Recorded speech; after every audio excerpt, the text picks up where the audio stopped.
استاد یک مسئله بود اگر دانید در این طرف های خارجه برای ازدواج شرطنامه ازدواج میکنن که دخترو اگر که در شرطنامه مثال بیاید که دختر مثال مرد باید زنی دیون نگیره همین چیز امضا کرده شود طرف مرد گناهکار میشه یا نه؟ کی گناهکار می شود؟ مرد. اگر امضا کند بله. نه گناهکار نمیشد، برای آن که این مسئله اختلافی است. یعنی آیا زن میتواند در وقتی ازدواج برای شوهرش شرط ماند که من به تو به آن خاطر همسر میشوم که تو بر بالای من زن نمیگیری؟ گوید آیا همین شرط زن شرط درست است یا شرط نادرست است؟ بعضی علما میگن که این شرط نادرست است، برای آنکه پیامبر صلی الله علیه و سلم فرمودند خیلی که در صحیح بخاری و مسلم است المسلمون علی شروطهم، مسلمان ها در شرط های خودشان هستند، یعنی باید به شرط هایی که شرط بستند راضی شوند، الا شرطا حرم حلالا او احل حراما، مگر شرطی که حلال را حرام کند یا حرام را حلال کند. این خیلی شرط های وفا کردن در کار نگفتن، برای آنکه و چیزی که الله حلال کردگی را حرام میکنه به یک شرط میگه. چی شرط؟ میگه که یعنی بر بالای من زن نمیگیری، یعنی زن گرفتن برای همین آدم حرام میکنه، یعنی همین آدم از زن گرفتنی که برایش حلال است محروم میکنه. خب بناهن به همین حدیث این شرط باطل است گفتن، این خیلی شرط ماندن از نگاه شریعت درست نیست و اگر رفت و به این شرط وفا نکند هم گناهکار نمیشود گفتن. این قولی یکم است. قول دوم، یعنی بعضی گفتن که یعنی زن حق دارد که این شرط ماند و وقتی که مرد که راضی شد باید به این شرط وفا کند گفتن. یعنی این دو تا قول است، یعنی مسئله فقهی و از نگاه فقه، یعنی مسئله فرعی و اختلاف در این مسئله سائغ هست، یعنی جایز هست، یعنی مسئله نیست که این یگان اجماع باشد یا اتفاق باشد. بنابراین گناهکار نمیشد مرد اگر به همین شرط راضی شده گیرد. بله زنها کوشش کنید تا خیلی شرط ها که شوهر از آن خود کرده نمیتواند. اگر خواهید که شوهرتان دیگر زن نگیرد مانند خدیجه باشید. پیغمبر صلی الله علیه و سلم خدیجه را در سن 40 سالگیشون گرفتند. خدیجه 40 ساله، دوبار شوهر کردگی، فرزندا دارد از شوهرای پیشینش. پیغمبر صلی الله علیه و سلم یگید، یعنی حالی زن نگرفتیان، 25 در آمدگی حالی زن نگرفتیان یگان بار تا همین روزه. عموما زن نه کنیز، اون زمانه ها کنیزا بود، مردم کنیز خریده اقل استفاده می‌برد. پیامبر مثلا این کارا کردگیشون نه تا روزی وفات خدیجه. حتی در خیالشون زنگیری نمی آمد. یگان مراتبه نگفتیم به خدیجه که من به بالای زن میگیرم. خدیجه که گذشت زنگیری سر کردم. خدیجه شوید اگر خواهید که شوهراتون دیگه زن نگیرد. که شرط نمونه اون شرطاتون دو کر دو اونو پایمال میکنند. از این بزرگترین شرط های حلالی تازه‌تون رعایت نمیکنه این مردها. برای این خیلی شرط ها نمونید. شما ای زنها هم غمتون، اکثری زنها همین کیمیه شوهری داشته باشد که همیشه برای شوهر برای همسرش خدمت کند و به قول رسوا او خرجیت کند و وینیمانی کند و تمام گویا همین خوشبخت. شما بسیارتر علاقتون به الله تعالی کنید نه به شوهر. هم غمتون شوهر نباشد، هم غمتون الله باشد. به عبادت الله تعالی کوشش کردن، به دریافت رازگی الله تعالی، به علم الله تعالی رو شناسید، نامهایش را خوانید، صفاتهایش را دانید، از کارهای الله تعالی با خبر شوید. یعنی علم بالله، علم درباره الله تعالی. علم درباره الله تعالی این توحید است. این علم از دیگر تمام علم ها فرق میکنه. حتی علم عقیده با دیگر شاخه ها داره. مثلا دانستن علم جن علم عقیده هست، لیکن درباره جن مخلوقاتی فسادکار غالبا خیلی مسلمان هم دارند، درباره مخلوق است. حتی علم فرشتگان درباره فرشته ها هست، یا درباره پیغمبر ها هست، یا درباره جنت و دوزخ هست که ویا مخلوق است. اما علم توحید، این علم آموختن درباره الله تعالی است، نامهایش، صفاتهایش، کارهایش، چه کارهایی کرده است، چه کارهایی میکند. کل یوم هو فی شأن، هر روز الله تعالی کار میکند. بیشتر به الله تعالی پیوند شوید، علاقتان با الله تعالی شود. یعنی هر نیکی و بدی شما از شوهر ندانید. خوشبختی این شوهر داشتن یا شوهری نیک داشتن فقط نه. اصل السعادت هو الایمان بالله و رسوله. اصل خوشبختی این ایمان داشتن به الله تعالی و رسولش. چقدر زنهایی هستن که شوهر ندارن لیکن خوشبختترین زنها هستن. چقدر زنهایی هستن که شوهرشون به آنها اهمیت نمیدهد لیکن آنها خوشبخت هستن.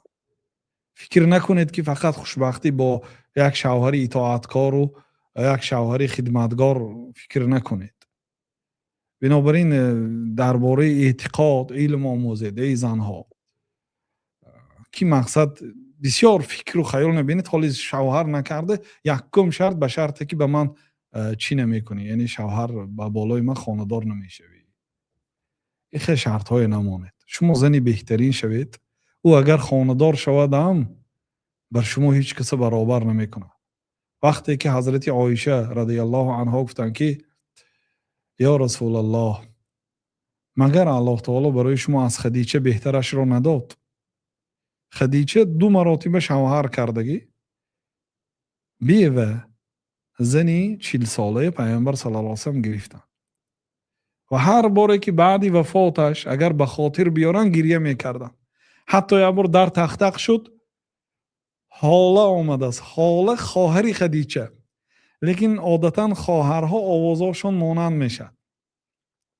وقتی که حاله رو آوازش رو شنیدن پیامبر صلی الله علیه و سلم گریه کردن. خدیجه به خاطرشون آمد.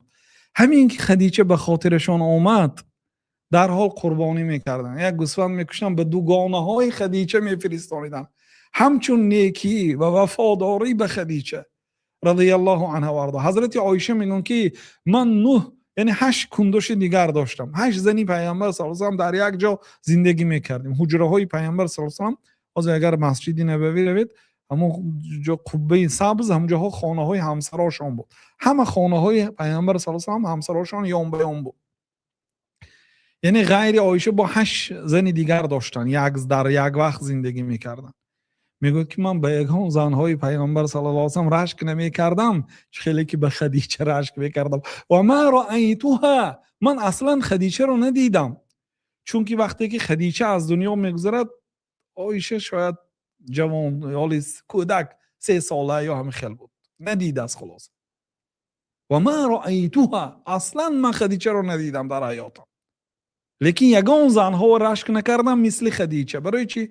برای اینکه پیامبر صلی الله علیه و سلم بسیار یاد میکردن، بسیار ذکر میکردن. حتی یک روز حضرت عایشه گفتن که یا رسول الله اگر مردم مسافر در سفر یک جای استراحت میکردن، یک جای سیر درخت یافت شود، یک جای مناسب، میگفتن که همین جا کن دم میگیریم. خیلی در یک جای کوه قاق آفتاب دم نمیگیره، یک جای مناسبی افتاد اونجا دم میگیرن. چند ساعت دم میگیرن، شترها دم میگیرن، اسبها دم میگیرن، استراحت میکنن، با براه میبراین. همین خیلی جای هونده پیامبر صلی الله علیه و سلم یک جای درختدار انتخاب میکردن که در سایش فرامده نشینیم. و حضرت عایشه گفتن که یا رسول الله اگر مسافرها به یک جا فرامدند و همه مسافرها یک درخت اشغال کرد، 2 نفر در پیشی یک درخت، در نزد سایه یک درخت، 3 نفر 4 نفر نشستین، یک درخت خالی هست، شما کدام درخت ها رو انتخاب میکنید؟ یعنی درخت هایی که آدم دارد در زیرش یا درخت خالی را؟ گفتن که درخت خالی را، چون که استراحت که هست میخواد آدم در یک جای آرام استراحت کنه. یعنی مرادی حضرت عایشه خودشان بود. یعنی زنهایی که از من پیش گرفتید یا بعدی من گرفتید همش بیوه بود. پیامبر مثلا یک دختر گرفته که در حیاتشون حضرت عایشه را. مقصدش خب پیامبر درختی بی آدم را گفتن، یعنی که دختر را، یعنی خودش را در نظر می داشت. خلاصه بار بود پیامبر صلی الله علیه و سلم حضرت خدیجه را وقتی که تعریف کردند و حضرت عایشه گفتند که یا رسول الله، آخه این قدر اون زنی که در زمان قدیم گذشته است و دهانش سرخ است، همون را ذکر کردید. دهانش سرخ به معنی بیدندان، کمپیری بیدندان، از کمپیر اگر پیر شود دنداناش میریزد، دهانش سرخ میشد، میلکش مینماید. یعنی کمپیری دهانش سرخ این قدر تعریف کردید و حالا آنکه الله تعالی برای شما از وی بهترش را عوض داد گفتند. بعد پیامبر صلی الله علیه و سلم میگه لا والله ما ابدلنی الله خیرا منها، لا والله ما ابدلنی الله خیرا منها، لا والله ما ابدلنی الله خیرا منها. 3 مراتب گفتن که نه قسم به نام الله، الله برای من از وی بهترش را عوض نداد. نه قسم به نام الله، الله تعالی از وی بهترش را عوض نداد. نه قسم به نام الله تعالی، الله از وی بهترش را عوض نداد. حافظ ابن حجر در شرح همین حدیث در فتح الباری گفتن که همین حدیث فصل است در مسئله خلاف. یعنی خلاف است که بهترین زنها عایشه هست یا خدیجه هست یا فاطمه هست یا مریم هست یا آسیه هست. همین حدیث فصل در مسئله خلاف است. برای آنکه پیامبر صلی الله علیه و قسم خوردن، 3 مراتب تکرار کردن که قسم به نام الله، الله از خدیجه بهترش را عوض نداد. و این حدیث دلالت میکنه که خدیجه بهترین زن در دنیا علی الاطلاق است. بنابراین شما مثل خدیجه شوید. اگر شوهرتون دویم زن گرفتن پروا نکنید، برعکس او دویم زن گرفت بعد به محبتش به شما زیاد میشد، بعد قدری شما رو میداند. چون که قدر سفیدی تا سیاهی که اگر قیاس کرده نشود معلوم نمیشد. حتی اگر شوهرتون زن گرفتن شما نترسید، شما اگر نیک باشید، صالحه باشید، قدر شما با بلندتر میشد. باز اهتمام و اهمیت و محبت شوهرتون برای شما بسیار میشه. خلاصه یعنی من به همین شرط زنها یه بار چی کردم، اشاره کردم که شرط های نگذارید، توکل به الله تعالی کنید. خوشبختی در دست الله تعالی. این دنیا دنیای کوتاه هست. فکر و خیالتون شوهر کردیم باید اون شوهری ما یک زنه باشد، باید همیشه تا آخر عمر خدمتی ما کند. این خیلی چیزا سختی بد اهمیت ندید.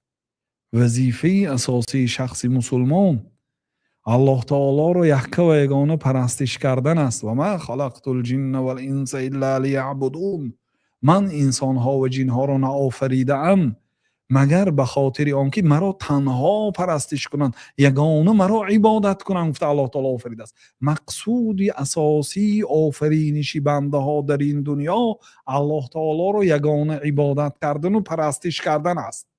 لیکن با وجود همین از چیزهای حلاله که الله تعالی در این دنیا آفریده است، مانند زن و شوهر شدن، لباس تازه پوشیدن، طعام حلال خوردن، از این چیزها استفاده میبریم. لیکن هم غم ما این خیلی چیزا نیست. باید همین خیلی باشد شخصی مومن. هم غم یعنی فکر و خیال و مقصد و مرامش فقط دریافت رازگی الله تعالی و عبادت کردن الله تعالی. خب در همین راه برای مستحکم کردن عبادت، برای دور بودن از گناه، آدم زن و شوهر میشد و فرزندها تربیه میکند تا اینکه اونها هم آدم های نیک شوند و خدمتی در راه اسلام و مسلمان ها کنند. این خیلی کارهای کردن میگیرید، لیکن مقصود اساسی دیگر چیز است. برای همین وقتی که شما این چیزهای اگر اهمیت دهید و نیت های خدا پاک کنید، بعد مصیبت های دنیا، مشکلی های دنیا برای شما سبک میشد. ببینید من مثلا اگر هست زنهایی که شوهرش که خانه‌دار شد خودش به دار کشیدگی است، خودش به قتل رسوند، یا شوهرش به قتل رسوندگی، یا همون کندوش کار زده است. من همین هفته گذشته شده این کار. یعنی این خیلی کارا برای چی میشد؟ از روی نبودن اعتقاد سالم و نبودن علم آیید شریعت الله تعالی هست. ما عصی الله الا بجهل به او بشرعه. هر گناهی که در دنیا کرده میشه دو سبب داره. یک سببش این که همین آدمی که گناه کرد الله تعالی رو یا نمیشناسد اگر میشناخت نمیکرد، یا اینکه این آدم شریعت رو نمیداند. یعنی کدام کارها به الله تعالی پسند است و کدام کارها به الله تعالی پسند نیست، همین کارهای نمیداند، برای همین به گناه واقع شد. واقعا یعنی سبحان الله یک شرط و شروط هایی که مثلا بعضی زنها یا اکثری زنها به فکرش این خیلی چیز آمادگی نیست. خاصتا من زنهایی که مثلا پیشتر از ما زندگی کردند یا حاضر مثلا من پیران سال شدند، هیچگاه اینا این خیلی فکر در سرشان نداشتن. بنابراین توکل به الله با نیت نیک. الله تعالی شما را امر کرده است که نکاح کنید، خود را حلال و پاک نگاه دارید و همین خاطر شوهر میکنید و از الله تعالی شوهری صالح میپرسید. شوهر که بد است باز معالجه میکنید، یعنی علاجی همین واقعه را میکنید که شوهرتان نیک شود. اگر شوهری بد داد با صبر میکنید، دیگر احکام شریعت را رعایت میکنید. همین گونه مقصود اساسی شما در این دنیا الله تعالی رو یگانه پرستش کردن، با همین راهی راست رفتن گیرید. یعنی که مقصود اساسی درست کنید، نیتی نیک مونید به پیشتان. ولیکن این دنیا خیلی نیه که شما هر چیزی که میخواهید همش اجرا شود.